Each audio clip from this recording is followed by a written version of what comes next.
roadside checks in about 2 weeks, of course, after the proclamation of the 2 pieces of legislation.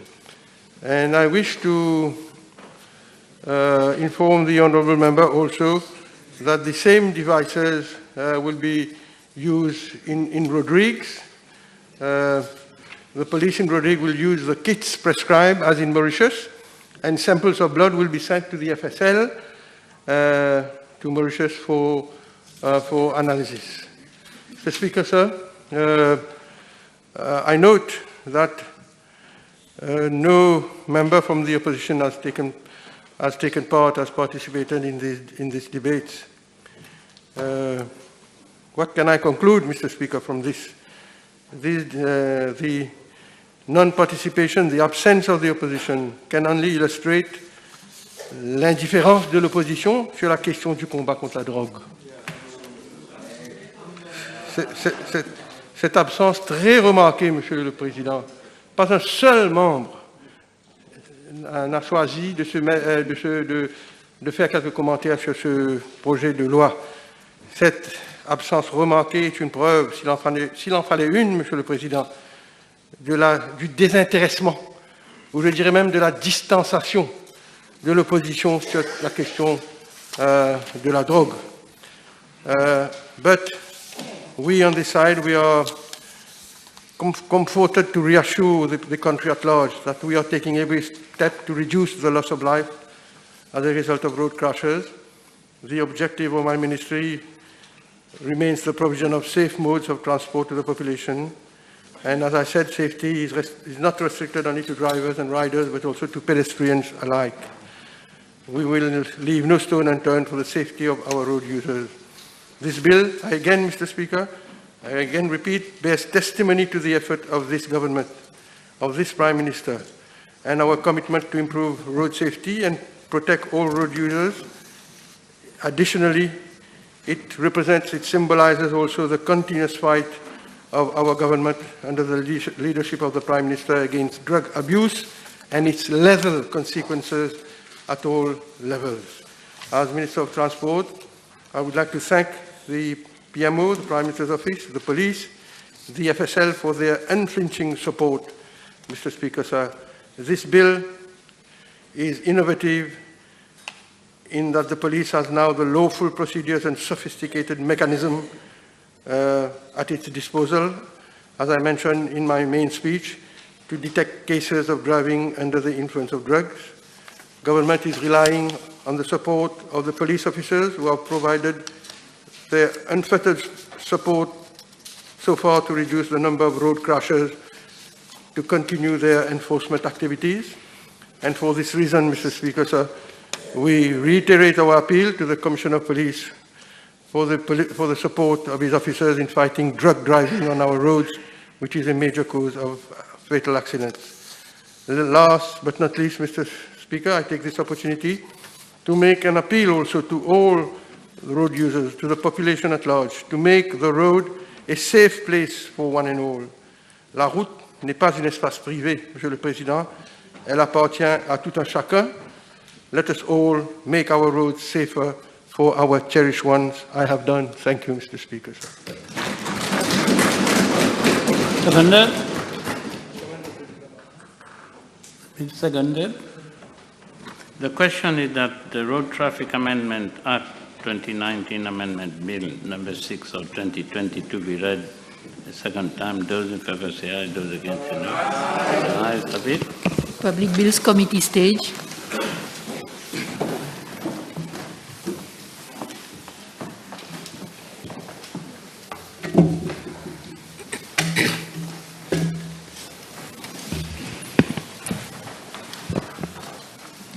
Clause 1, short title. Clause 2, interpretation. Clause 3, Section 3 of Principal Act amended. Clause 4, Section 5 of Principal Act amended. Clause 5, Section 6 of Principal Act amended. Clause 6, Section 8 of Principal Act amended. Clause 7, Section 14 of Principal Act amended. Clause 8, Section 20 of Principal Act repealed and replaced. 9, Schedule to Principal Act amended. The question that clauses 1 to 9 stand part of the bill. Those in favor say aye, those against say no. Aye. The ayes have it. Title and enacting clause. The question is that the title and enacting clause 10 part of the bill, those in favor say aye, those against say no. Aye. Ayes have it. The question is that I do report to the House that the Road Traffic Amendment Act 2019 Amendment Bill number 6 of 2022 has passed the committee state without amendment. Those in favor say aye, those against say no. Aye. The ayes have it.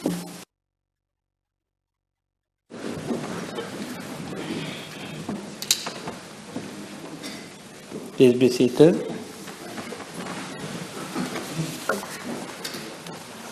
Honourable members have to report to the House that the Road Traffic Amendment Act 2019 Amendment Bill number 6 of 2022 has passed the committee state without amendment. Public Bills, third reading. Mr. Speaker, sir, I move that the Road Traffic Amendment Act 2019 Amendment Bill number 6 of 2022 be read a third time and passed. Seconded. Question is that the Road Traffic Amendment Act 2019 Amendment Bill number 6 of 2022 be read third time and passed. Those in favour say aye, those against say no. Aye. The ayes have it. Public Bills, second reading. Mr. Speaker, sir, I move that the National Environment Cleaning Authority Bill number 5 of 2022 be read a second time. Mr. Speaker, sir, the importance of a clean environment cannot be undermined as it is the key to existence and survival of life on planet Earth. A clean environment has a direct impact on the health as well as the quality of life of inhabitants. In fact, on the 8th of October 2021, the United Nations Human Rights Council recognized for the first time that having a clean, healthy, and sustainable environment is a human right. In Resolution 48/13, the Council called on states around the world to work together and with other partners to implement this newly recognized right. My government has, at the top of its agenda, the development of a cleaner and safer living environment for each and every citizen of this country. This is reflected in the government program 2020-2024, where we took the commitment to develop a cleaner and greener Mauritius. As you all know, ensuring a clean and sustainable environment has been my personal struggle for our country. The cleanliness of our beaches, lagoons, streets, and all areas for living and doing business is a sine qua non condition to ensure good health and quality of life of our citizens and contribute to the attractiveness of Mauritius as a tourist destination. This requires a national and sustained collective effort. In short, a change in mindset and habits of our people. Mr. Speaker, sir, it is our duty and responsibility towards our youth and future generations to engage in a transformation of our society towards a sustainable and environmentally friendly model. This has been precisely captured through our vision to achieve a cleaner, greener, and safer Mauritius. Mr. Speaker, sir, in the furtherance of this vision, we have introduced policies and programs to shape social norms and keep Mauritius clean. Presently, multiple agencies are involved in cleaning works in towns, villages, public beaches and lagoons, tourist sites, motorways, public roads, rivers, canals and drains.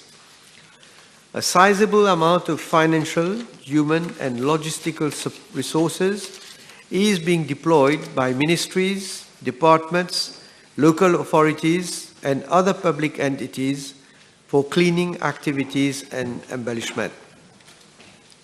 In this respect, an amount of around 5.6 billion rupees have been spent over the last 3 financial years by the different public institutions.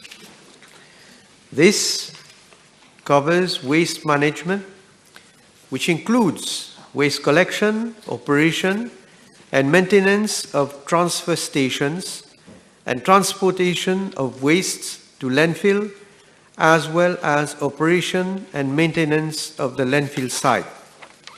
These services are provided by various public institutions and are summarized as follows. 1. Main public roads are maintained and cleaned by local authorities using both in-house employees and through outsourced services on a daily basis. Further, they are responsible for cleaning and embellishment of the city, towns, and villages. Rivers, canals, watercourses, and drains are also cleaned by local authorities, with the support of other relevant institutions or outsourced to the private sector. Cleaning of bare lands are within the sole obligation of respective owners. However, those which are situated in the residential areas and which are left unattended, thus causing health and security hazards, are also partly cleaned by local authorities. 2. Cleaning and embellishment of our public beaches and lagoons is assigned to the beach authority. 3. Tourist sites and our different islets are under the responsibility of the tourism authority. 4. The road development authority is responsible for ensuring cleaning along the motorways with the support of the local authorities and the Living Environment Unit of the Ministry of Environment, Solid Waste Management and Climate Change. It also embellishes roundabouts with the assistance of private sector organizations. 5. Operation and maintenance of transfer stations and landfill sites is under the purview of the Solid Waste Management Division of the Ministry of Environment, Solid Waste Management and Climate Change. And 6. Legislation regarding illegal dumping and littering which damage our environment is enforced by the Police de l'Environnement, local authorities, and the Ministry of Environment, Solid Waste Management and Climate Change. Mr. Speaker, sir, the House would also recall that a set of measures was announced in Budget Speech 2019-2020, including the setting up of a centralized cleaning coordination committee under the aegis of the then Ministry of Local Government and Outer Islands to coordinate administratively all cleaning activities in the different regions across the island, with focused actions in a number of priority areas, including public beaches and lagoons, tourist sites, city centers, motorways, embellishment and regular maintenance of roundabouts along motorways, main public roads, rivers, canals, watercourses, and drains. In the same context, the Maurice Nous Joli Pays campaign was launched to sensitize the population on the importance of keeping the environment clean. Mr. Speaker, sir, since its setting up, the Free Sea Committee had embarked on several major cleaning and embellishment campaigns at national, regional, and local level, with the participation of various stakeholders, including the private sector, non-governmental organizations, and the community. The Free Sea Committee, in collaboration with the Ministry of Environment, Solid Waste Management, and Climate Change, reviewed the Local Government Act and the Environment Protection Act in respect of the harmonization of fine regarding illegal dumping and littering. Regulations were made thereunder to bring uniformity and consistency in the enforcement of the law. Tougher penalties, including terms of imprisonment, were also introduced by the Ministry of Environment, Solid Waste Management and Climate Change. Mr. Speaker, sir, however, it is considered that this administrative arrangement should have a legal framework to ensure better coordination and use of available resources, monitoring and supervision of the implementation of cleaning and embellishment programs. Mr. Speaker, sir, moreover, it has been observed that certain cleaning activities are cross-cutting or overlapping with each other and require the intervention of several departments. Resolving such cross-cutting or overlapping issues by several departments causes bottlenecks, delay in service delivery, and citizens' frustration. It is interesting to note that since its inception, the Citizen Support Portal has registered for the period 28th April 2017 to 6th of May 2022, 13,512 complaints as follows: 6,293 in respect of cleaning of bare lands, 3,785 for removal of domestic refuse and bulky waste, 2,793 relating to cleaning of drains, rivers, and roadsides, and 641 concerning cutting and lopping of hazardous trees by the forestry services. Mr. Speaker, sir, that is why precisely we are here today introducing this piece of legislation. The National Environment Cleaning Authority Bill constitutes indeed a major breakthrough and landmark as it translates government action to further improve the living conditions of our citizens.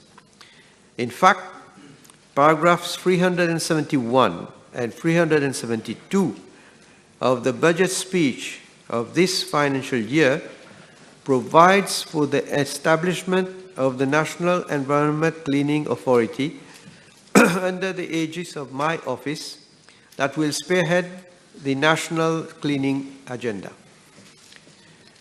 Through the setting up of the National Environment Cleaning Authority, we will bring together all the expertise and know-how of the relevant stakeholders, such as the local authorities, the Road Development Authority, the Tourism Authority, the Beach Authority, and other relevant stakeholders, including entities financed by the National Environment and Climate Change Fund, thus providing a one-stop-shop approach for better coordination, results, and accountability for cleaning and embellishment in the country.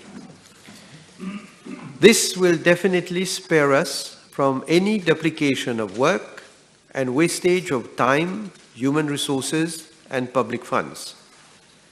Therefore, the main object of this bill, as specified in the explanatory memorandum, is to provide for the establishment of the National Environment Cleaning Authority, which shall be responsible for the development of a national cleaning and embellishment strategy with an action plan to embellish Mauritius and keep Mauritius clean in consultation with relevant ministries and other stakeholders, identifying and prioritizing in collaboration with relevant ministries and other stakeholders the sites to be kept clean and embellished, and coordinating, monitoring, and supervising the implementation of cleaning and embellishment programs.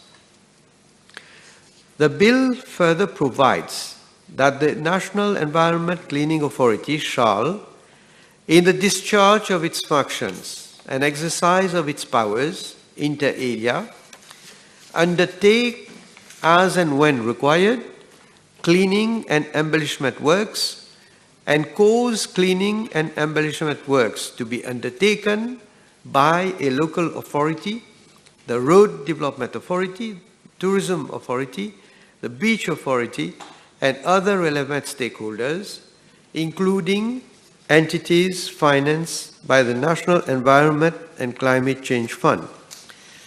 Assist and be assisted by a local authority, the Road Development Authority, the Tourism Authority, the Beach Authority, and other relevant stakeholders, including entities financed by the National Environment and Climate Change Fund, and advise the Minister on cleaning and embellishment policies and strategies, including recycling of waste, and on any other matter related thereto. This authority will operate under the aegis of my office and will spearhead the national cleaning agenda. The role of the National Environment Cleaning Authority in coordinating cleaning activities being undertaken by the local authorities and other stakeholders will confirm the proactive approach being taken by my government in mitigating risks associated with flooding caused by obstructed watercourses and drains.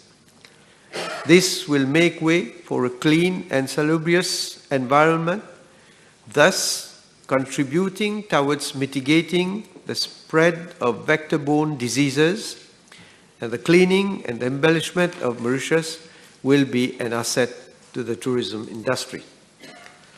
Mr. Speaker, sir, let me now highlight the main provisions of the bill. With a view to meeting its objectives, Clause 5 of the bill makes provisions for the authority to carry out an inventory and mapping of all sites to be cleaned and embellished and maintain a database thereof, undertake, as and when required, cleaning and embellishment works, address any gaps or bottlenecks with respect to tasks assigned to each relevant organization in the implementation of cleaning and embellishment programs, prepare a sensitization and communication strategy and action plan, and ensure its implementation, promote community engagement in the cleaning and embellishment programs, mobilize resources so as to support the effort of public organizations in the delivery of the cleaning and embellishment programs, develop a monitoring and evaluation framework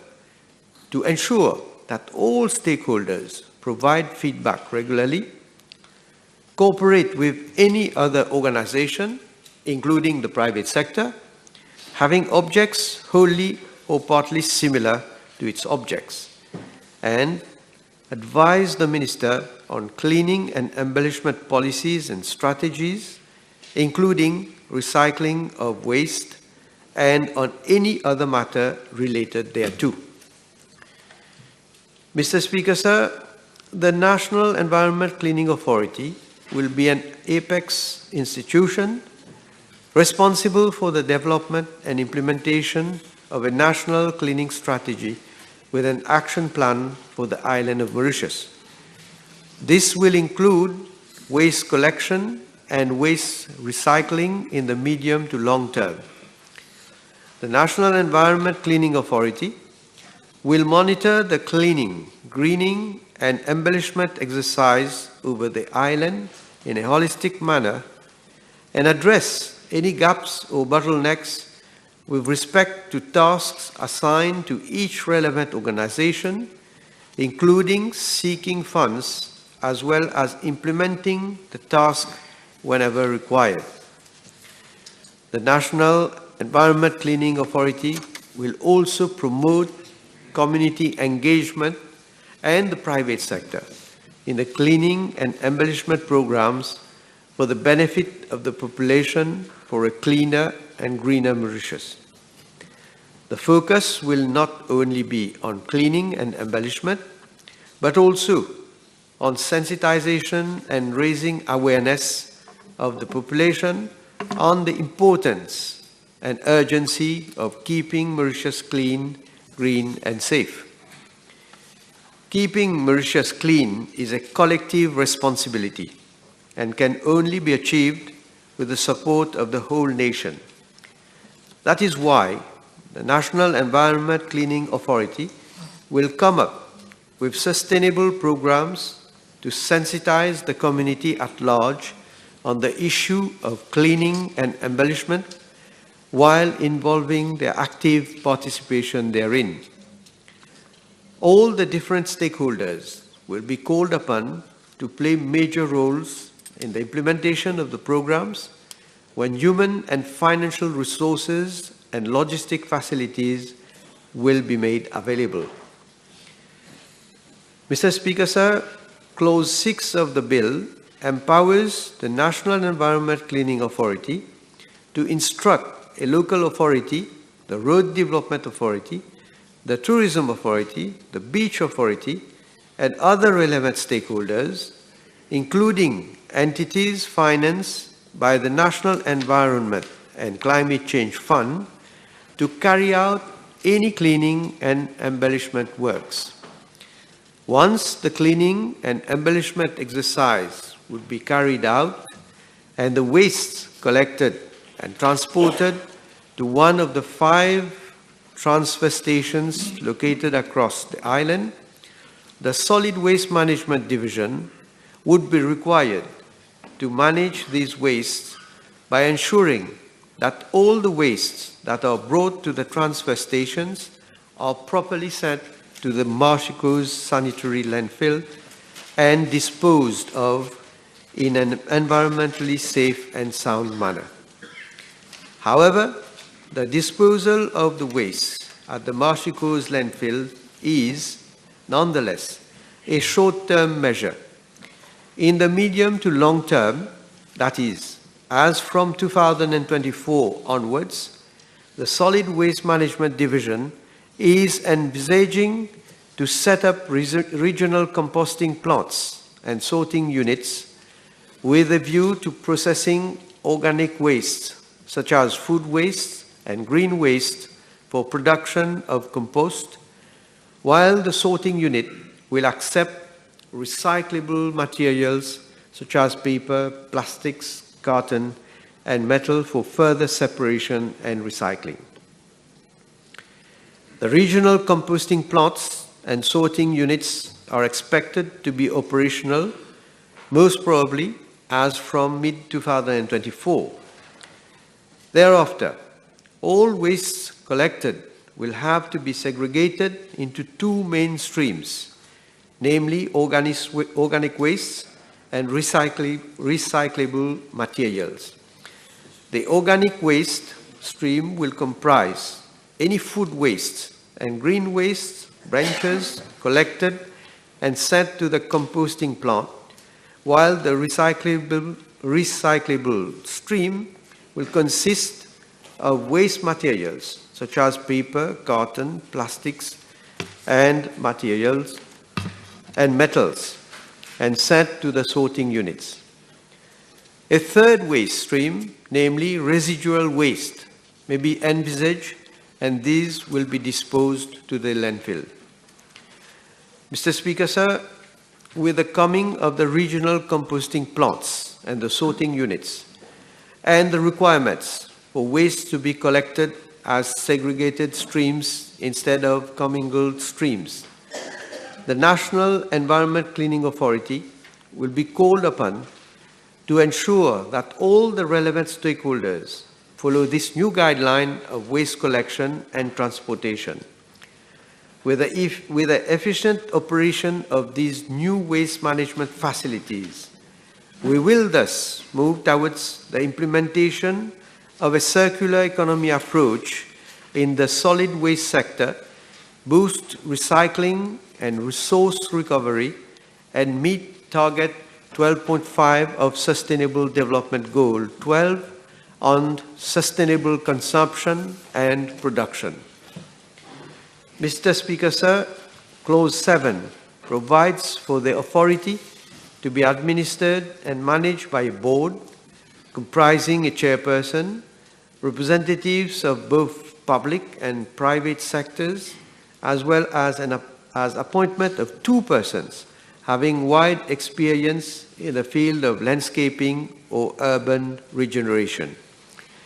The bill also makes provision for co-opting of any persons who may assist the authority in attaining its objectives.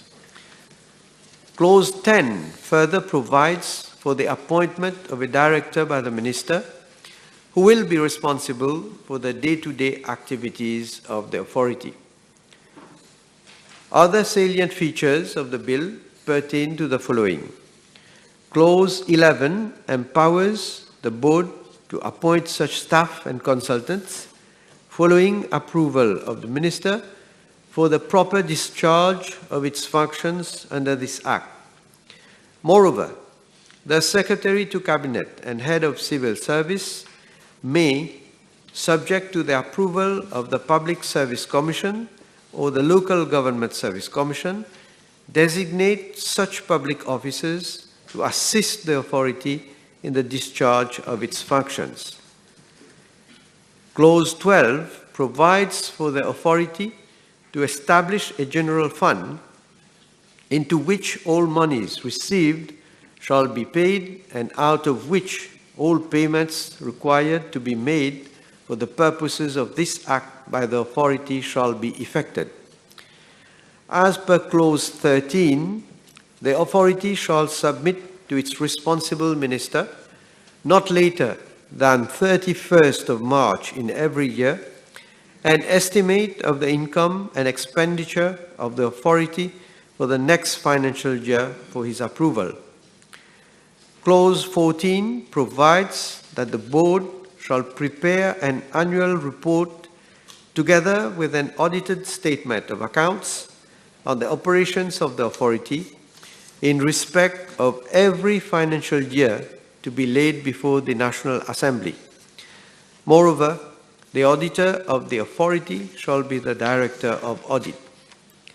Finally, Clause 15 empowers the Minister to give such written directions of a general nature to the authority as he considers necessary in the public interest, and the authority shall comply with such directions. Mr. Speaker, sir, with a view to expediting the setting up of the National Environment Cleaning Authority, technical assistance would be sought from development partners with the Ministry of Finance, Economic Planning and Development for the preparation of the National Cleaning Strategy. Mr. Speaker, sir, this bill marks another milestone in our bid to keep Mauritius clean. The state of public cleanliness reflects the character of our citizens. Through collective action, we will forge together and in unity a cleaner and stronger Mauritius for generations to come. With these words, I commend the bill to the House.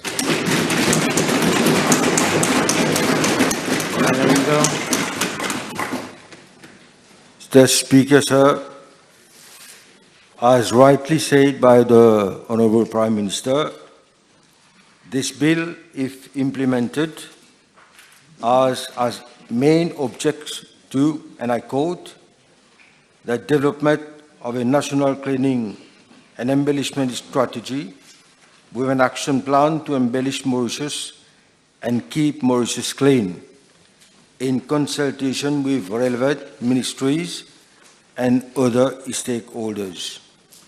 Secondly, identifying and prioritizing in collaboration with relevant ministries and other stakeholders the site to to be kept clean and embellished, end quote. It is a blatant fact that wherever we travel through the island, we are bound to encounter eyesore spot of waste materials thrown on roadsides, public recreational spaces and gardens in miserable states, public buildings which need upgrading, maintenance, cleaning, and fresh painting. Mauritius has turned into an unclean country, and we all know that this causes much harm to our tourist industry and to the local population and public health. Mr. Speaker, sir, this is the situation as far as cleaning and embellishment are concerned. But then we may ask, are there no institution, bodies, authorities whose duty, among other responsibility, is to clean, maintain, upgrade, and embellish Mauritius? They do exist, Mr. Speaker, sir. We have the local authorities, that is municipalities, district council, village council, as mentioned by the Honorable Prime Minister, the Road Development Authority, the Tourism Authority, the Beach Authority,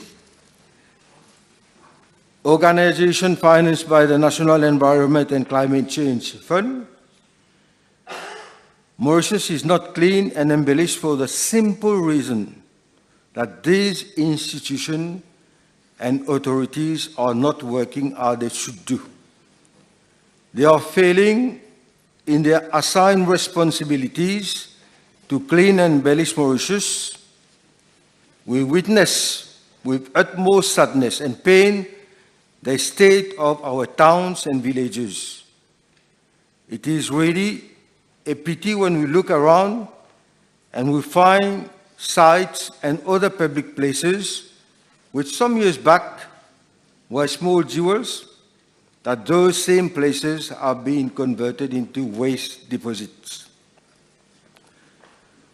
To make it simple, Mr. Speaker, sir, let us say that these authorities are not fulfilling and assuming the responsibilities correctly. But then the question is, why are they not doing the work properly? Let me, Mr. Speaker, sir, take as an example to explain my point the case of councillors of municipalities, district council, and village council.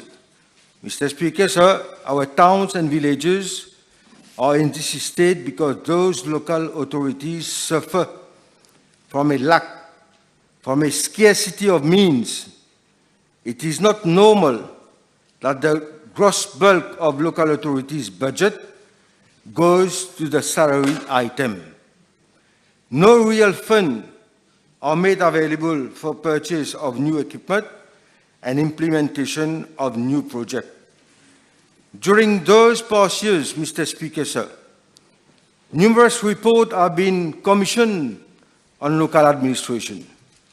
They have unanimously proposed to re-establish the powers of local administration, to give them more financial means to carry out properly their duties. On the other hand, matters are deteriorating in local administrators due to the incompetent and unprofessionalism of ruling councillors whose allegiance is more toward government than toward the citizen.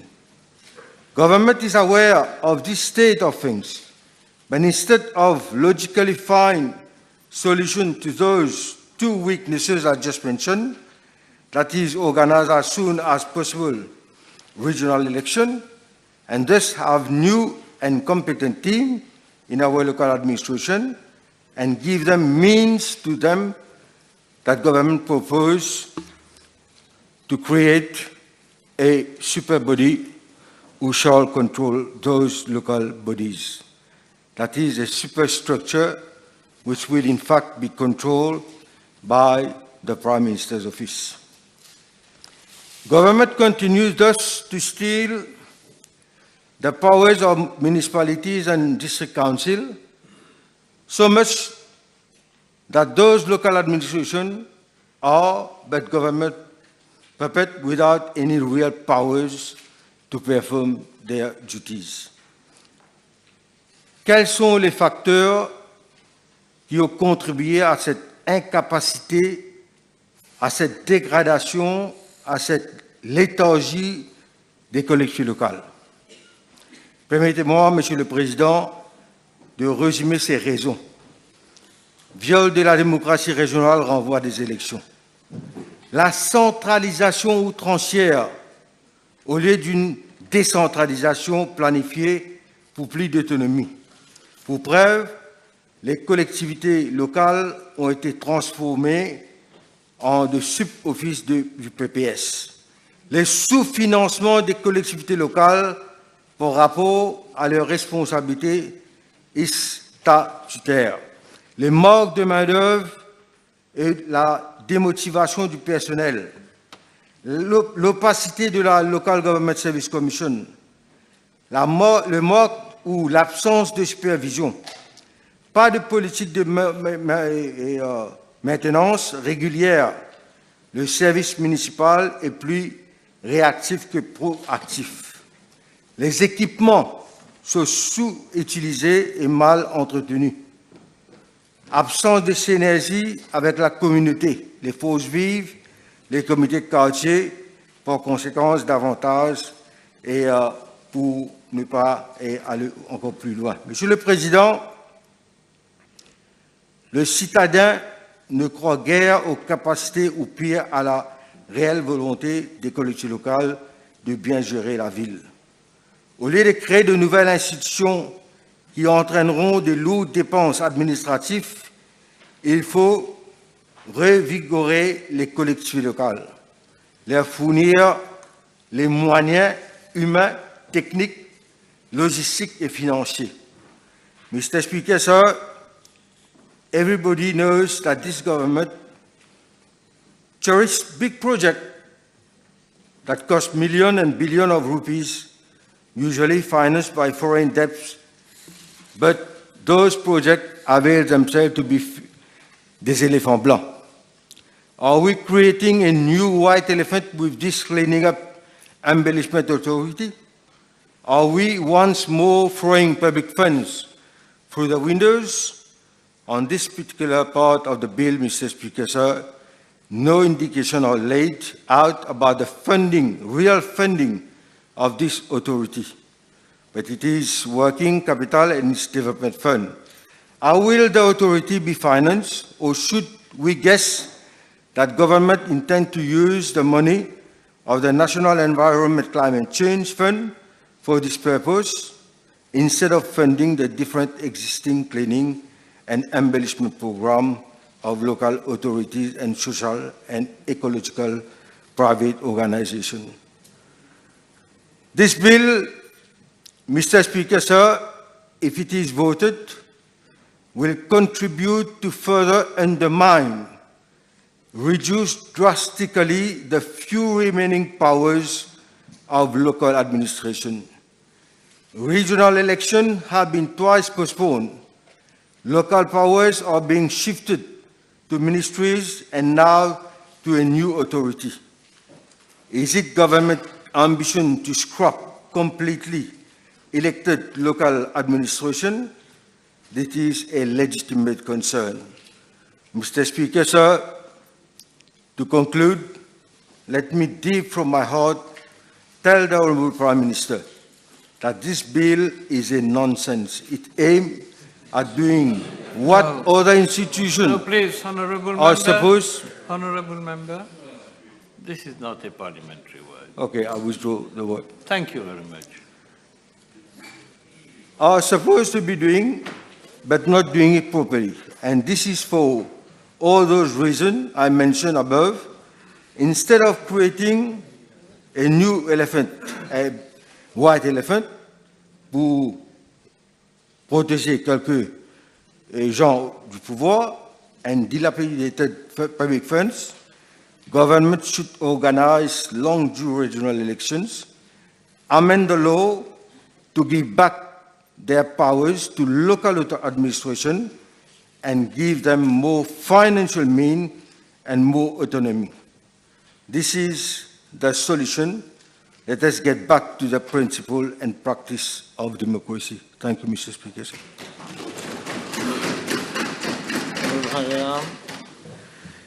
Mr. Speaker, sir, on this side of the House, we believe in action. We have a Prime Minister who walks the talks. Ever since in politics, the Prime Minister has been championing for the cleanliness of our environment. And no wonder, at each possible occasion, il met la main à la pâte pour nettoyer et pour témoigner son amour pour un environnement sain qu'il veut léguer à nos enfants demain. Certains pourront encore parler de moi dans les rubriques profil bas, parce que j'ai dit ici que le Premier ministre sera reconnu comme le père de l'île Maurice moderne. Mais pour une fois, Monsieur le Président, je pense qu'ils avaient raison. Parce que vous ne serez pas seulement le père de l'île Maurice moderne, Monsieur le Premier ministre. Vous serez le père d'une île Maurice moderne et propre. Et je ne pense pas qu'il faut tenir rigueur au député du MMM qui m'a précédé. On pourrait écouter ces autoproclamés grands défenseurs de l'environnement de l'autre côté de la Chambre, mais très vite, on va comprendre qu'ils sont totalement coupés de la réalité. 22 ans, Monsieur le Président, rester haut du pouvoir, perdre les élections après les élections, je pense qu'ils ont du mal à comprendre qu'aujourd'hui, l'île Maurice moderne a besoin d'autre chose que les municipalités d'antan qui ont fonctionné à l'époque, mais aujourd'hui, there are other ways of doing things, and the Prime Minister said it.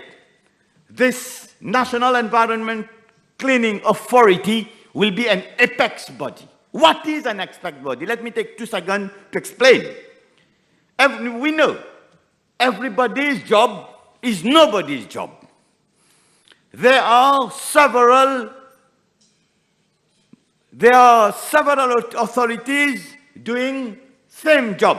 There's a lot of overlapping. For instance, on the motorway, the central version of the motorway is being looked into by the RDA. And the 2 sides of the motorway is being looked by the Minister of Environment. And the road users are actually using the road, and you see, he'll be only seeing on one side of the RDA and not seeing the other side of the Minister of Environment. They don't care who cleans what. For them, it's one government, and rightly so. So today, the Prime Minister bringing this bill in the House, c'est pour mettre un peu de l'ordre dans la maison, et que finalement, quand il a bien mentionné lui-même, qu'est-ce qu'il veut finalement? Qu'est-ce que ce gouvernement-là veut finalement? Que le public a la satisfaction en regardant autour de lui, en regardant son pays. So, no wonder today, Mr. Speaker, sir, we are in this House with this piece of legislation that provide for the creation of an authority that will focus itself on beautifying our environment. Just like we did with the Land Drainage Authority, which falls under the purview of my ministry and oversees our drainage strategy. The NICA, the National Environment Cleaning Authority, will allow the government to have a holistic approach to the maintenance of our environment as a whole. The Road Development Authority, which also falls under the purview of my ministry, will be directly involved in this project. And if you allow me, Mr. Speaker, sir, I would like to stress on its role in the near future.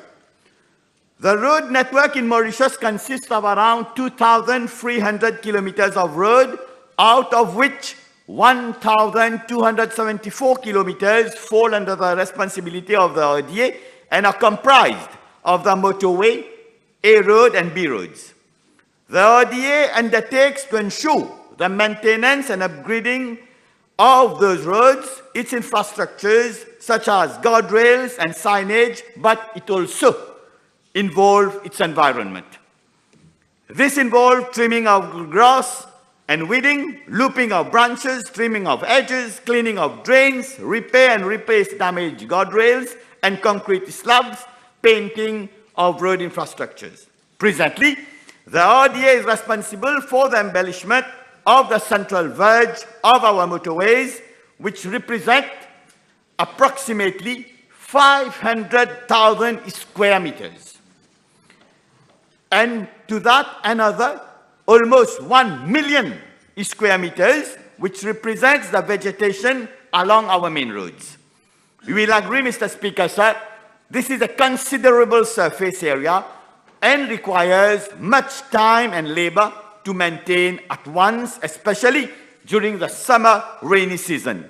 This is why the RDA welcomes the initiative of the Honorable Prime Minister to come forward with a NECA which will act as a guide for the maintenance and embellishment of our classified roads and motorways. The NECA will provide all the authorities concerned with a strategy which will henceforth ensure a standard level in terms of maintenance across the whole island. Mr. Speaker, sir, this government is sparing no effort when it comes to our environment. Despite all the criticism, we on this side of the House already have a long list of measures taken to improve our environment. The bold policy decisions taken by my friend and colleague, Honorable Ramanu, with regard to single-use plastic products, for example. He even started his mandate with les Assises de l'Environnement. We voted the Climate Change Act in this very assembly. The culture of recycling is constantly improving year by year, and we are now capable of recycling tires.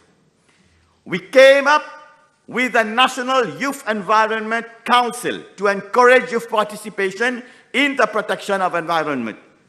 There are now schemes to encourage the use of electric cars and the installation of solar panels for both electricity production and water usage.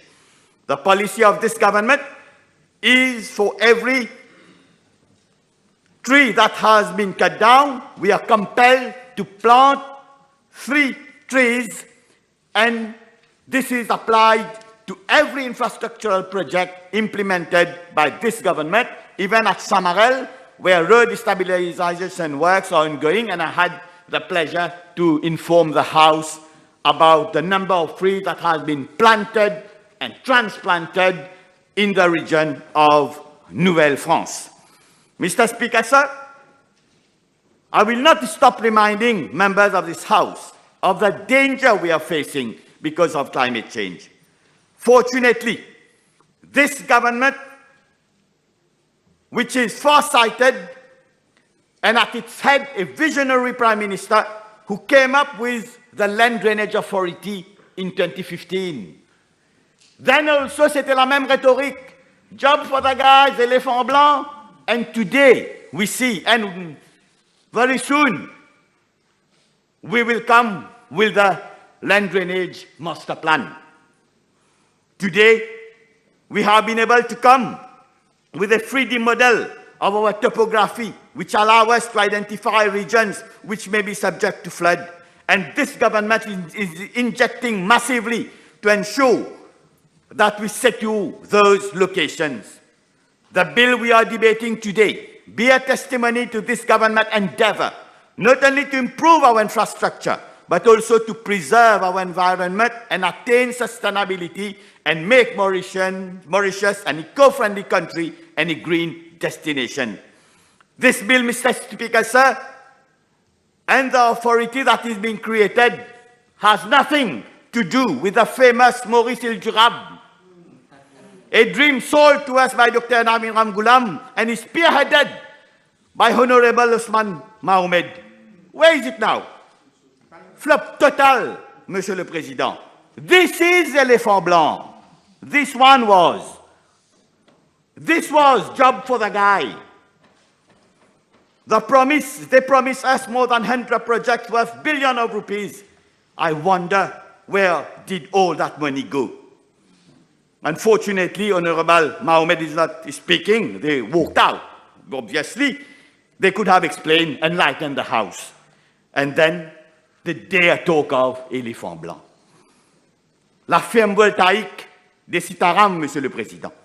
N'en parlons pas des ampoules économiques qui ont coûté des millions de roupies au CIB. Je n'ose même pas vous rappeler le central de charbon que le gouvernement travailliste a voulu nous imposer. Et heureusement que le gouvernement MSM était là pour faire échec à ce projet. Il ose aujourd'hui nous parler de la durabilité. Mais la seule chose durable qu'ils nous ont léguée est la place garantie sur les bancs de l'opposition, Monsieur le Président. Coming back to the bill, Mr. Speaker, sir, I'm confident the measures taken by this government in favor of the environment will bear fruits and stand the test of time for generations to come. This is called proper management. The NECA will be the driving engine that will help to coordinate all agencies involved in the maintenance and embellishment of our environment. They can criticize all they want, but all agencies that have been created under this government have delivered. Unlike the Labour Party regime, we have not invented bodies to accommodate chamchas. And there is a world of difference, Mr. Speaker, sir, when we compare those who are nominated between 2005 to 2014 and the nomination under Pravin Kumar Jagnat. I'm convinced this authority will be a success and the results will be soon visible on our roads, in our surrounding, in our immediate environment. Thank you, Mr. Speaker, sir.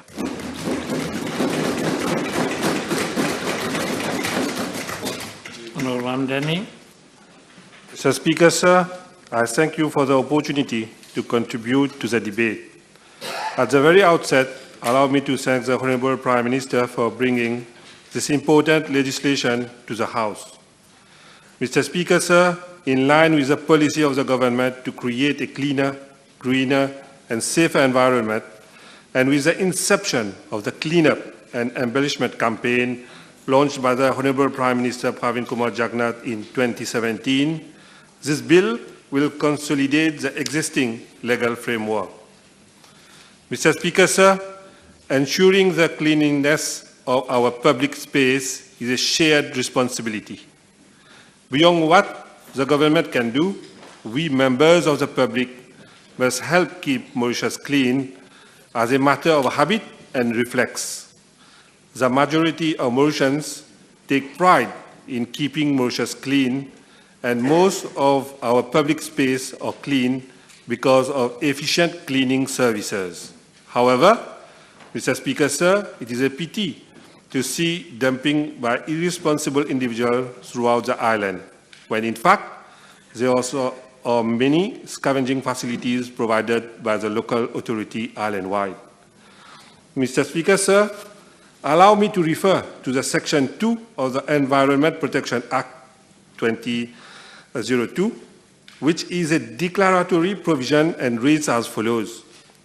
It is declared that every person in Mauritius shall use his best endeavors to preserve and enhance the quality of life by caring responsibly for the natural environment of Mauritius.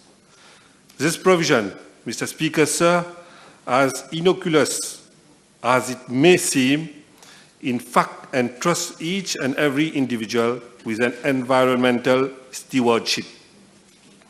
True it is, Mr. Speaker, sir, that the legal framework in regard to the protection of the environment is already robust, but the proposed legislation will further bolster it with a very holistic approach of the National Environment Cleaning Authority. Mr. Speaker, sir, Mauritians are truly blessed to be born in this beautiful island, and we often fail to realize it. Recently, the national flag, arms of Mauritius, national anthem, and other national symbols of Mauritius bill was voted into legislation with the aim to instill a sense of pride in our country. Mr. Speaker, sir, this sense of pride should be reflected in our commitment as a nation to protect and keep clean the paradise that Mark Twain has so marvelously defined. Mr. Speaker, sir, cleaning and embellishment must become a way of life, and this is precisely what the bill aims to achieve. Our economy depends very much on the hospitality sector. A serious and sustained level of cleanliness and embellishment is essential in the higher interest of the tourism industry. My constituency, Mr. Speaker, sir, has always been the window of Mauritius with regard to the tourism industry. We have been marketing our beautiful beach, our lagoon, our remarkable skills, our diversity, and our sense of hospitality to attract foreign visitors. However, we are now increasingly conscious that we need to add other dimensions in our marketing strategy. This is where the importance of the National Environment Cleaning Authority Bill is felt. Mr. Speaker, sir, this bill places Mauritius on the starting block in our race towards cleaner and more beautiful Mauritius. Mr. Speaker, sir, allow me to make a special mention about our cleaner workforce. They are our essential workers and front-line heroes. They have worked hard, particularly during the pandemic, to keep our public space clean, sanitized, and litter-free. Let us all extend our appreciation to them and help empower them even further. The COVID-19 situation has provided the environmental service industry with an opportunity to transform and emerge stronger. For example, to upskill the cleaning workforce. This will enhance the career prospect of workers through a structured training framework. A multi-skilled cleaner can expect to earn higher wages. Keeping our environment clean calls for the participation of our people and the right mindset, not like the opposition. While there exists legal provision to punish people for littering the environment, we understand that the system not effectively puts the environment police at all nooks and corners. We may not win the battle for a cleaner environment through repressive strategy. Mr. Speaker, sir, we have come to understand that we have to set the example. This is what the National Environment and Cleaning Authority aims to achieve. In fact, we do have different agencies which have their own mandate to ensure cleanliness. However, there's a need for a coordinating mechanism. The RDA, the Tourism Authority, the Beach Authority, the local authority are there to implement programs. However, they have defined boundaries and cleaning decisions are taken separately by these organizations. Ad hoc approach has so far remained the practice, especially in the context of specific festivals. The National Environment and Cleaning Bill, Mr. Speaker, sir, aims at bringing a holistic approach with regard to cleaning and embellishing Mauritius.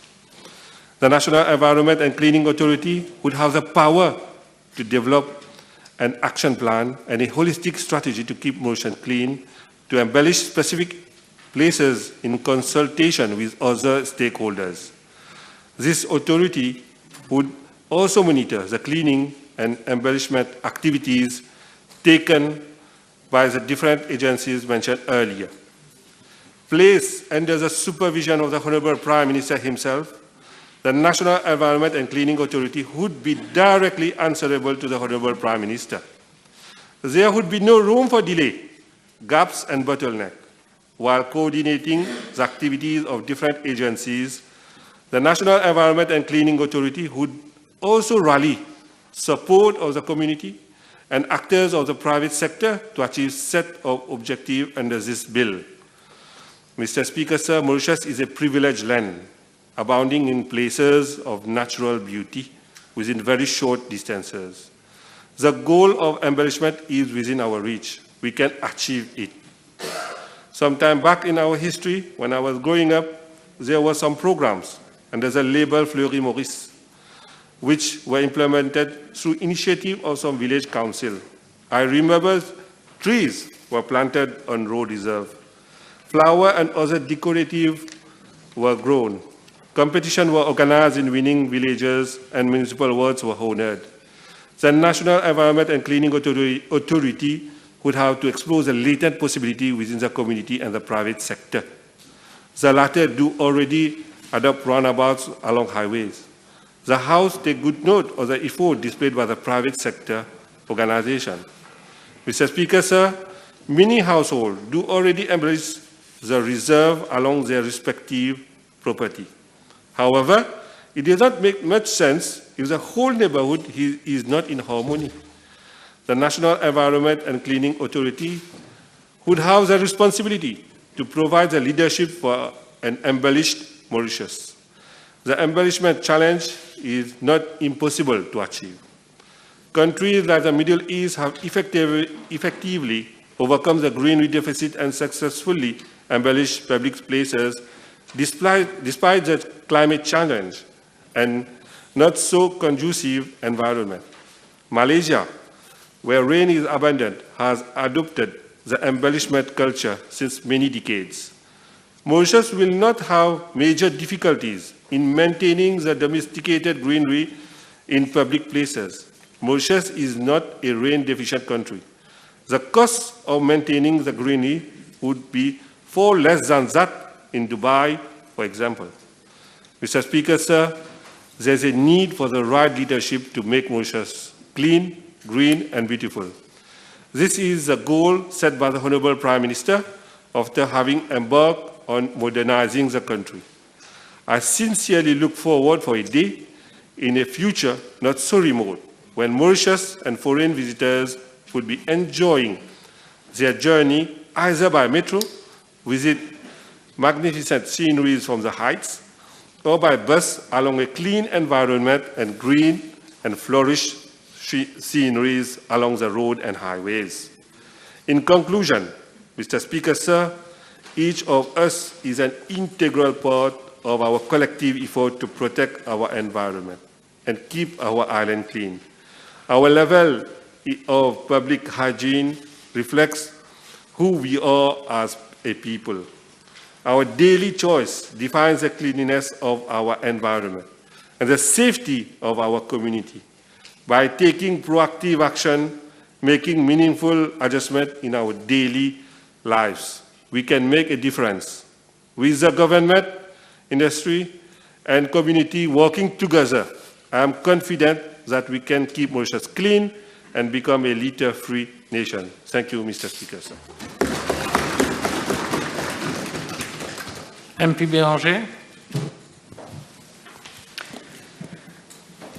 Une nouvelle autorité est en train d'être créée et elle viendra s'ajouter à une longue liste d'institutions dysfonctionnelles et voraces de l'argent des contribuables.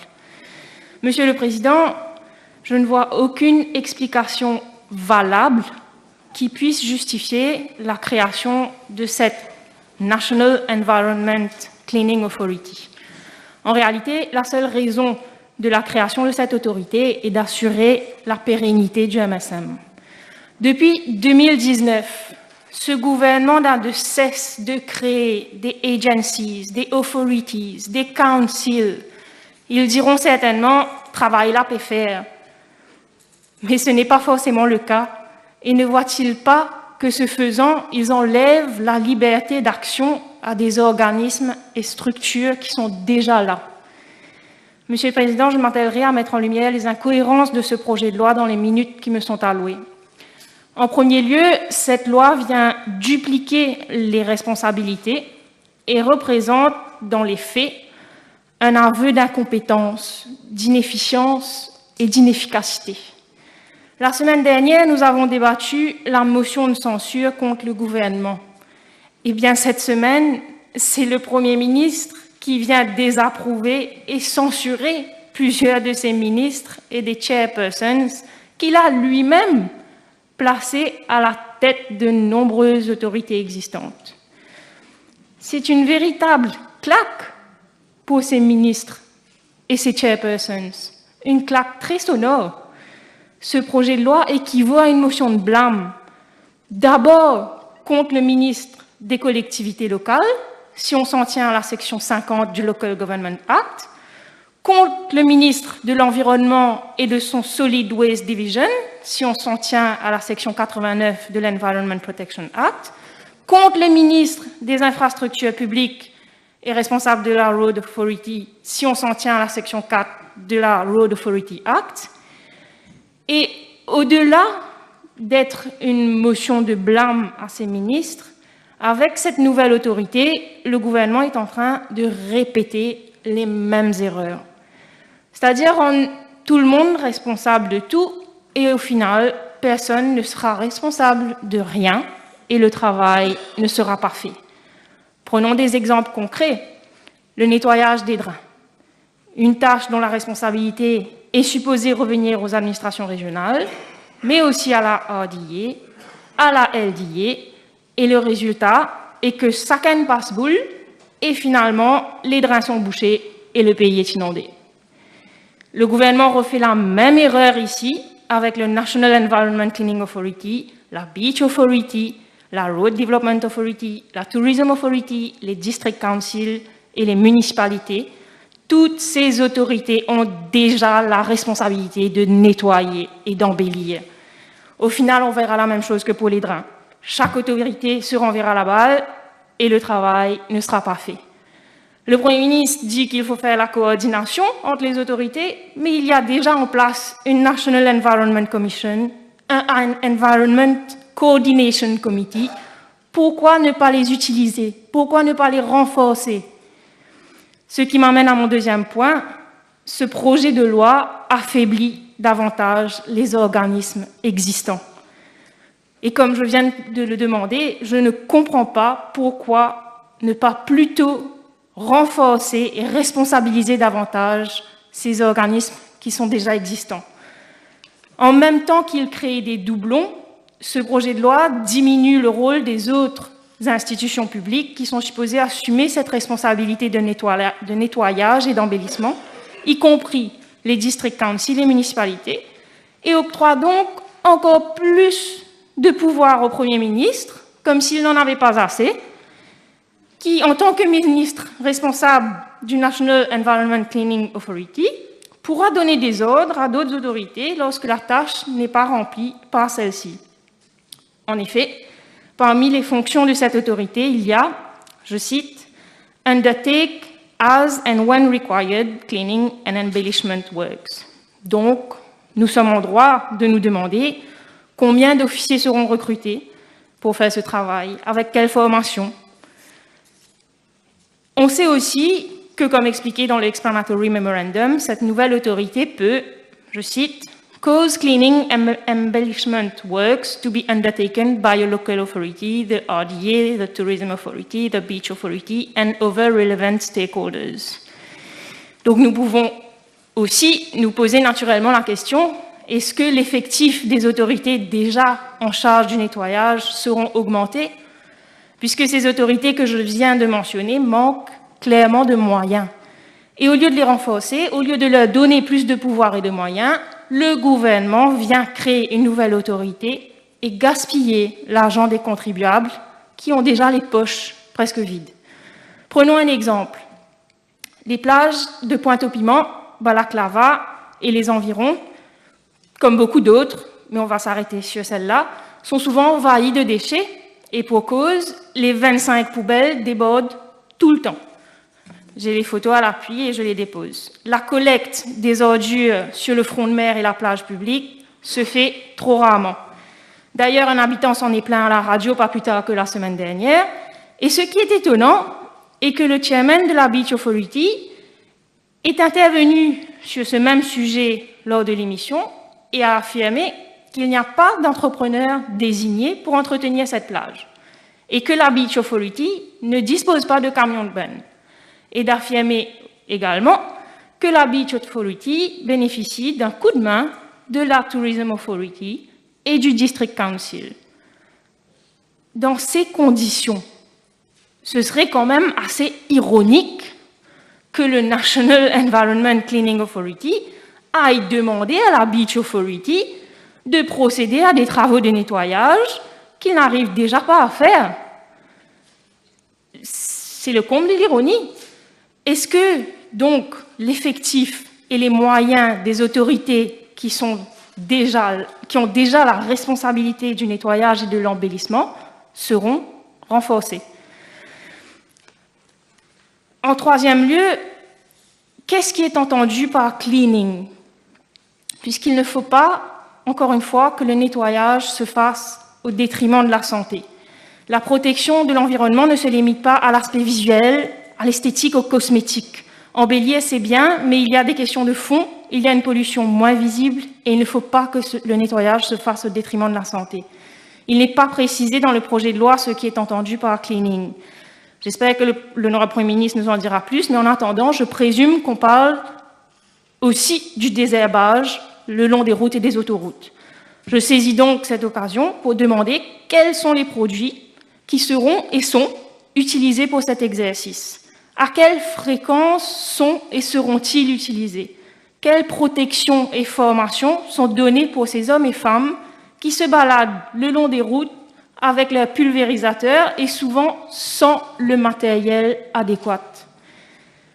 Très souvent, Monsieur le Président, les herbicides sont plus néfastes à l'environnement et à la santé qu'autre chose. Lorsqu'ils sont pulvérisés ou épandus globalement, 95% des pesticides atteignent une destination autre que leur cible, selon une étude de George Tyler Myler intitulée « Sustaining the Earth and Integrated Approach ». Les eaux de ruissellement ou encore le vent transportent ces produits nocifs vers d'autres milieux, y compris les milieux aquatiques, et dégradent davantage nos écosystèmes. Cela a bien évidemment des conséquences létales sur les humains, avec des maladies congénitales ou encore le cancer, mais aussi augmente la résistance des ravageurs. Donc, où est le respect des normes environnementales dans cet exercice de cleaning? En cette journée internationale de la santé, j'insiste, le nettoyage ne doit pas se faire au détriment de la santé. Aussi, quand on parle de nettoyage, Monsieur le Président, cela implique forcément la gestion des déchets. Et si l'on veut bien faire les choses, il faudrait nettoyer en triant les déchets. Le Premier ministre l'a mentionné, mais en 2022, c'est une réalité, la collecte de tri sélectif des déchets n'est toujours pas d'actualité. Et comble de l'ironie, la Beach Authority, par exemple, a signé des contrats pour le nettoyage des plages où les compagnies de nettoyage sont supposées trier les déchets plastiques. Mais on ne voit nulle part sur des plages des poubelles destinées au plastique. Et qu'en est-il du recyclage local? Qu'en est-il du compostage? Le Premier ministre l'a mentionné, mais ce ne sont que des belles intentions, zéro action. En dernier lieu, et pour finir, Monsieur le Président, je ferai un ultime appel pour ne pas gaspiller davantage l'argent des contribuables et sauver nos district councils et municipalités. Le gouvernement dispose déjà de plusieurs leviers pour agir. Et s'ils ne sont pas performants, il faut savoir pourquoi.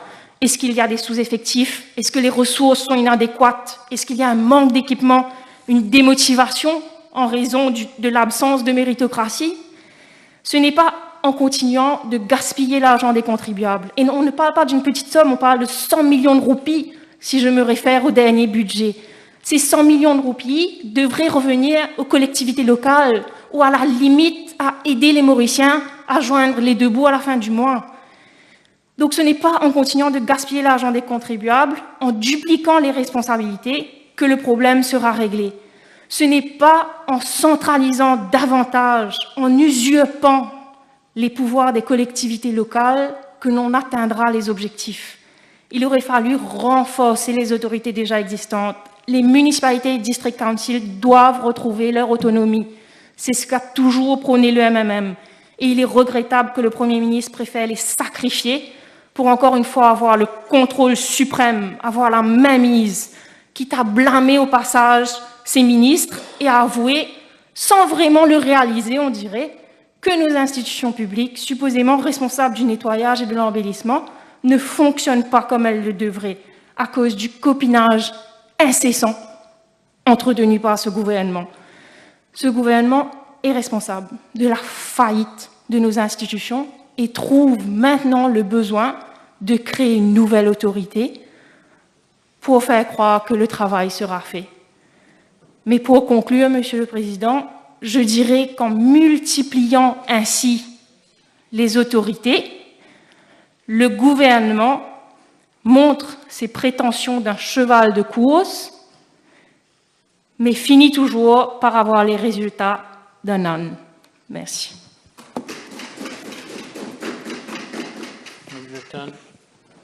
Thank you. Mr. Speaker, sir, as soon as this government was sworn in 2019, the vision was clear. As captioned in our government program 2020-2024, the aim was to move. Mr. Speaker, sir, I'm being interrupted and disturbed by noise. Continue. The aim was to move towards an inclusive, high-income and green Mauritius and forging ahead together. However, early 2020, the whole humanity was hit by the worst pandemic ever, of biblical proportion. And it was against this backdrop that this government, under the leadership of the Honourable Prime Minister, which took up the cudgels to successfully steer this tiny island of ours towards a climate of hope, of optimism and well-being, while other major world economies were faltering, with some even going on the brink of bankruptcy. We have been here for the vision, determination, dedication and hard work of the Honourable Prime Minister and his team, efficiently been re-engineering to adapt to the circumstances. Hence, today, it is with immense pride that I am adding my contribution to the National Environment Cleaning Authority Bill brought to this House by the Honourable Prime Minister. Pride because it gives me a deep sense of mission to be able to contribute in making his vision for the country a reality.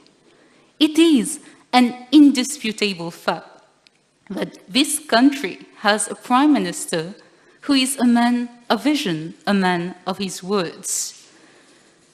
Mr. Speaker, sir, the fundamental objective of this bill goes in line with what the MSM, as the leading party of this country and of the government, has undertaken since the party, under the stewardship of the Honourable Prime Minister, has started and is continuing to make. It is about the commitment towards the people as a caring government. It shows the commitment of the government towards also meeting the United Nations Sustainable Development Goals with a bid to, on one hand, stem the untold damages already caused to Mother Earth, and on the other hand, to ensure that we, as today's legislators, bequeath a planet worth leaving to generations which are yet unborn. And of course, needless to say, that planet B does not exist.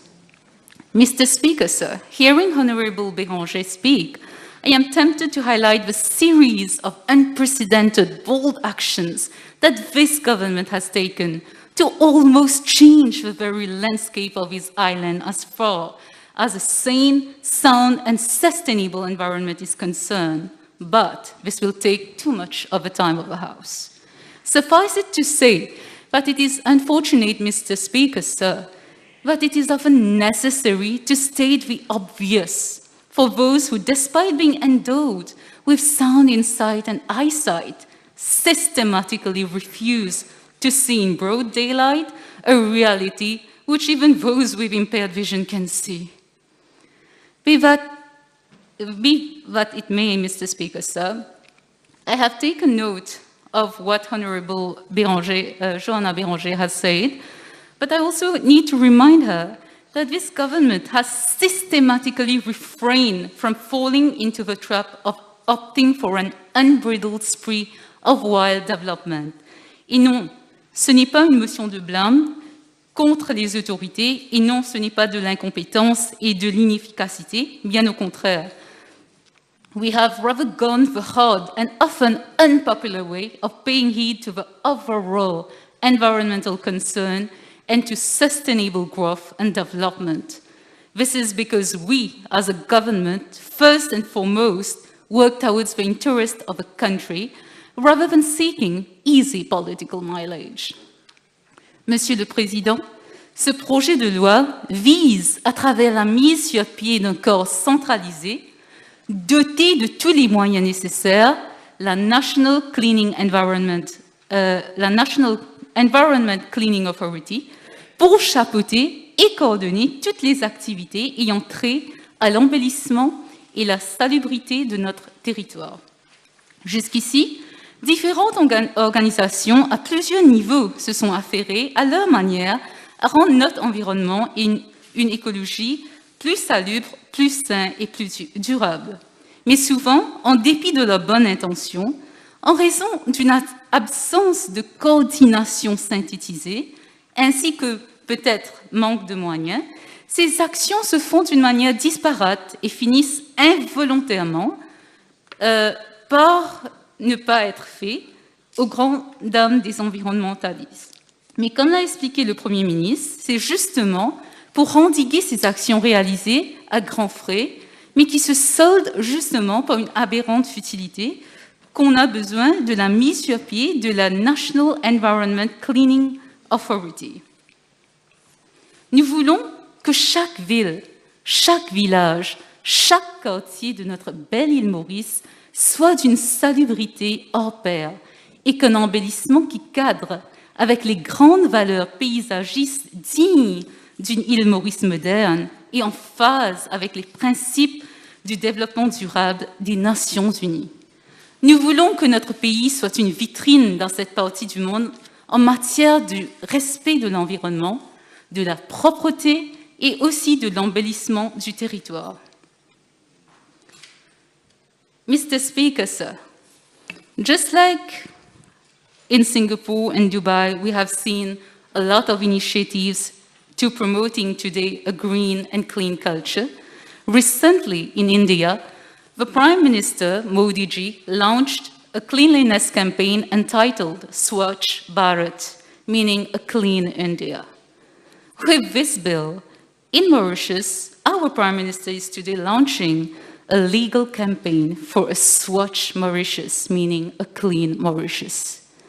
Greening Mauritius is vital because each country, if they adopt sustainable practices, they can help to curb down even the effects of climate change. Mr. Speaker, sir, the National Environment Cleaning Authority will have a clear strategy to embellish Mauritius and to keep Mauritius clean. The authority will work in collaboration, I repeat, in collaboration, et non pas, comme le prononçait l'honorable Béranger, affaiblir les autres autorités, bien au contraire, in collaboration with relevant ministries and other stakeholders to identify, to prioritize all the sites that have to be kept clean and embellished, et non pas sanctionner.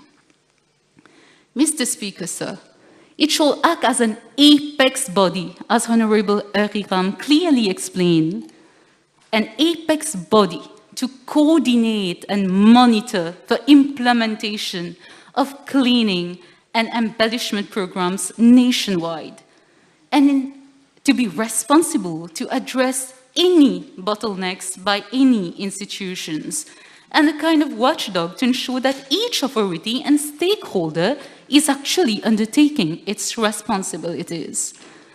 Earlier, the Honorable Prime Minister mentioned the 13,512 complaints received on the CSU platform, amongst which more than 10,000 relate to cleaning of bare lands, removal of refuse waste and bulk waste, cleaning of drains, and lopping of branches.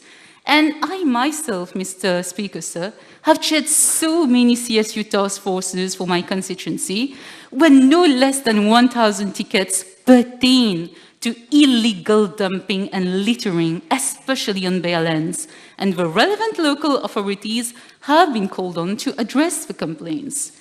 Mr. Speaker, sir, let me come to drains. It is a fact, Mr. Speaker, sir, that no country is spared from the disastrous effects of climate change, and our country has, over the last 1.5 years, witnessed historical flash floods.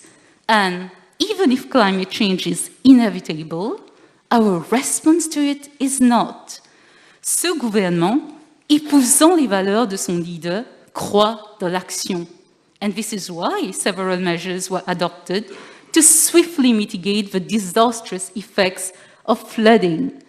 For instance, in my own constituency, following the flash floods of the 16th April, the NDU, in collaboration with the Land Drainage Authority, immediately embarked on emergency desilting and dredging works on several sites, such as desilting of 1.2 kilometers along Bambou-Virieux, desilting of 1 kilometer along the Bois des Amourettes Rivulette, desilting of natural drains at Vieux-Grand-Port, desilting of natural drains at Anse-Jonché, desilting of natural drains at Rivière-des-Créoles, and all of these desilting works amounting to more than 50 million rupees, and coupled with urgent actions by the local authorities and the Road Development Authority to undertake urgent cleaning of existing drains and culverts which were blocked.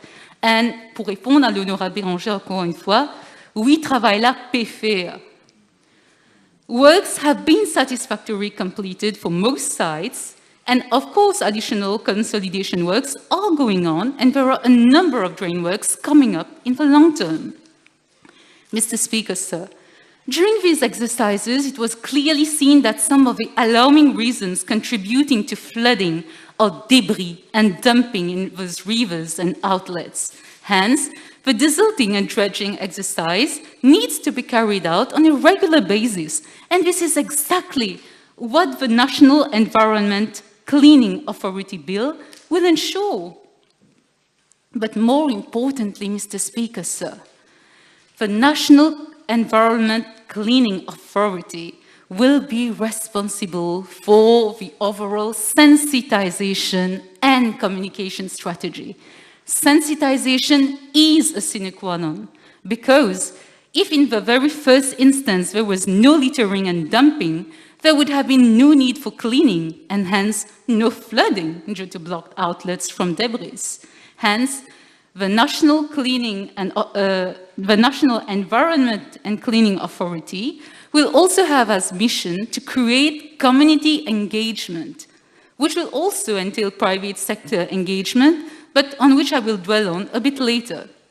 Mr. Speaker, sir, having a clean Mauritius is important not just to ensure that tourists find Mauritius to be a destination of choice, but also to support local economies, protect wildlife, and raise public awareness of the threat of litter to communities. Prolific litter communities and neighborhoods can misrepresent the area and also contribute to health risks and low levels of self-image. We have a growing number of people, especially our youths, who are now very conscious of the need to prevent littering, and many youth-led NGOs who are actually doing an amazing job out there, promoting the clean and green culture. And I am happy that the Mauritian population as a whole are widely embracing this new culture. Mr. Speaker, sir, as outlined by WHO's Healthy Cities initiatives, Green public spaces such as parks, sports fields, woods, and natural meadows have multiple benefits. As per research, the green spaces are more conducive to initiate to physical activities and have people walking, jogging, cycling, and engaging in outdoor games, therefore keeping at bay non-communicable diseases. The Honourable Member, Honourable Béranger, also questioned on the effect of health of a bill. And I would like here again to reiterate that by having such green spaces, which is evidenced by research, this will bring a positive effect to the whole community. And Mr. Speaker, sir, our Honourable Prime Minister has time and again, at every opportunity, requested the population to take care of their health and to practice physical activities. And he has himself, on several occasions, led by example. Not only this shows his care towards his people, but his actions inspire so many of us. Green public spaces will likewise also help to protect and help reduce mental health issues as per research. And green public spaces and the beautiful landscape have been proven to have a huge effect in enhancing the mental health of every citizen. Mr. Speaker, sir, being part of a SID, Small Islands Development States, it is imperative that we, as a responsible government, put enough emphasis on ecologically sane and sustainable development. Everything that we do on land will also eventually reach out to our ocean. From littering to clandestine construction, our ocean and its ecosystem will deteriorate. According to the Commonwealth Industrial and Scientific Organization, the amount of plastic at the bottom of the sea is twice the amount on the surface of the ocean. And as pointed out by Cara Lavender, a research oceanography professor at the Sea Education Association, if the top item found is tires, then we are talking about illegal dumping. And if it is bottle caps or cigarette butts, then it is litter. This is why we are hereby reiterating the aim to keep our beautiful island not just litter-free, but also dumping-free. The cost to local governments to clean beaches can hence be seen as a huge investment, as clean beaches will provide economic benefits to local communities in the form of tourism. Mr. Speaker, sir, this bill aims at strengthening this government's action and also reducing the damage caused by the lack of actions of the previous government from 2005 to 2014. Coming to private sector engagement, Mr. Speaker, sir, I wish to refer to the United Nations Environment Programme, which proves that in a green economy, growth in employment and income are driven by public and private investment. And hence, this will allow enhanced energy and resource efficiency and better ecosystem services. I hereby wish to highlight the collaboration of the private sector in my own constituency to ensure a clean and green Mauritius. For instance, at the level of the Ciel Group, Valley de Fernie Conservation Trust, we have reintroduced more than 30,000 endemic trees and 150 endemic birds. And I also seize this opportunity to applaud the initiative, as Honourable Erringham mentioned earlier, of the planting of 600 trees in my constituency in Nouvelle-France. Further sustainable developments are planned, fully integrating environmental and social components.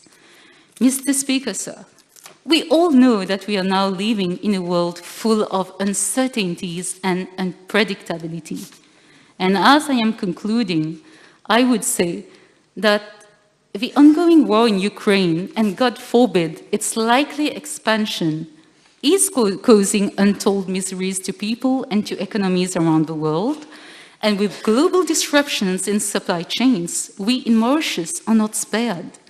And needless to say that this will affect our overall development and our untiring efforts to ensure a cleaner and greener Mauritius. This is why it is important to usher in measures that will bolster our efforts, and this bill is precisely one of these efforts. The United Nations has declared this decade as the decade for action, and our government is leaving no stone unturned in taking relevant action necessary to implement the 2030 Agenda for Sustainable Development. Mr. Speaker, sir, the unmatched progress that this government has assured for this country in almost all spheres of activities, together now with this bill, will further serve to improve the quality of life of every single citizen and to transform our small island into a little piece of paradise and a beacon of light for the rest of the world. The Honourable Prime Minister mentioned earlier that it is his personal struggle to make Mauritius cleaner, greener and safer, and I hereby fully support his endeavours, and I will end along these lines. Ensemble, l'armée dans l'armée, à nous bâtir l'île Maurice moderne. Maurice, nous joli pays. Thank you, Mr. Speaker, sir. Honourable Ramcharan. Thank you, Mr. Speaker, sir. Mr. Speaker, sir, it is an honor for me to address this August Assembly tonight on the National Environment Cleaning Authority Bill. And I thank the Honourable Prime Minister in bringing in this bill. Against the backdrop of the current COVID-19 pandemic, it has become primordial to encourage, equip and provide our Mauritian citizens with the right opportunities to take ownership of the cleanliness of our shared public spaces. These very public spaces are indeed under the stewardship of the central and local authorities, but are being maintained and given public status for the benefit of the local and international members of the public. Ensuring the cleanliness of our public spaces has always been a shared responsibility between the government and members of the public. Beyond what the members of the public are already doing in keeping their surroundings clean and safe, since our government has taken the reins of power, we have been driving the initiative to come up with action plans to clean and embellish our island. However, given that the number of stakeholders involved are numerous, there has been a gap to come up with a single authority with full responsibility to manage our country's cleaning and embellishment initiatives. Cleaning the environment is the key to existence and survival of life on planet Earth. Maintaining a clean environment reduces pollution, preserves our biosphere, protects endangered species, and helps preserve the Earth's natural resources. In society, the state of cleanliness, our society represents the mindset. Cleanliness, in the simplest terms, is a state of being free from clutter and anything irrelevant and unnecessary, and the maintenance and subsistence of the state. It is one of the fundamental factors that distinguish a progressive, cultured, and civilized society from an underdeveloped and uncivilized commune. Cleanliness is an important phenomenon that is not just confined to personal hygiene, but covers all aspects of our daily lives. Cleanliness is important for it builds up a healthy environment that facilitates physical and mental well-being and growth. Therefore, its individuals as well as collective importance cannot be denied. Cleaning the environment is the key to existence and survival of life on planet Earth. Cleanliness, be it personal, social, or organizational is not a matter of choice, but an obligation. It is essential to incorporate necessary measures to ensure that environment stays in its natural state, devoid of any perilous influence that may alter its smooth operations or endanger its inhabitants. Mr. Speaker, sir, our government's priority is to consolidate our public environmental health resilience against the pandemic and future public health threats. As such, it is of utmost importance to be guided by a universal policy. Hence, one of the primary responsibilities of the National Environment Cleaning Authority will be to pave the way alongside the central and local authorities and the public and private stakeholders to devise, implement, and continuously assess and improve the prescribed National Cleaning and Embellishment Strategy Plan. Since the emergence of the pandemic, our approach and actions with regards to personal sanitation has changed drastically to the extent that using hand sanitizers or washing our hands throughout the day is now entrenched in our habits. However, our public sanitation habits have also witnessed a major paradigm shift in the habits of cleaning and maintaining our common and public spaces. For instance, within all the governmental authorities, we have upscaled the cleaning workforce to provide disinfection services to keep our public spaces clean and sanitized in an attempt to fight and contain the COVID-19. Mr. Speaker, sir, all around the world, economies at all stages of development are adopting new low-carbon technologies and efficient use of resources to move onto a path of clean, green, and sustainable growth. Similarly, in Mauritius, we continue to thrive towards green energy, especially after the new Renewable Energy 2030 roadmap announced by Honorable Minister Lejonga a few days back. With the introduction of the Metro Express, we have already made a huge step towards promoting green energy, and through this bill, we will be firmly on the path towards eliminating waste, embellishing the environment, and ultimately winning another battle against climate change. Mr. Speaker, sir, let us recall what the famous American author wrote in his book, Following the Equator, which he published in 1897 after his long sea voyages and visit to Mauritius on the 15th of April, 1896. I quote, "Here the citizen does the talking of the country himself. The stranger is not asked to help.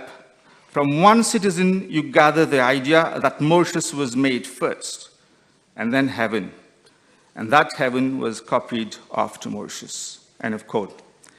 Mr. Speaker, sir, what Mark Twain taught the world is that not only Mauritius was copied from heaven, and that it is a heaven on earth, but what the Mauritians are the best,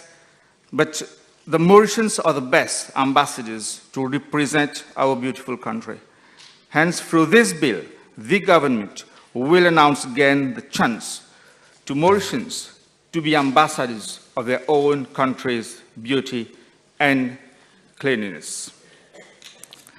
One of the main economic pillars, the tourism industry, will be among the first to benefit from this initiative.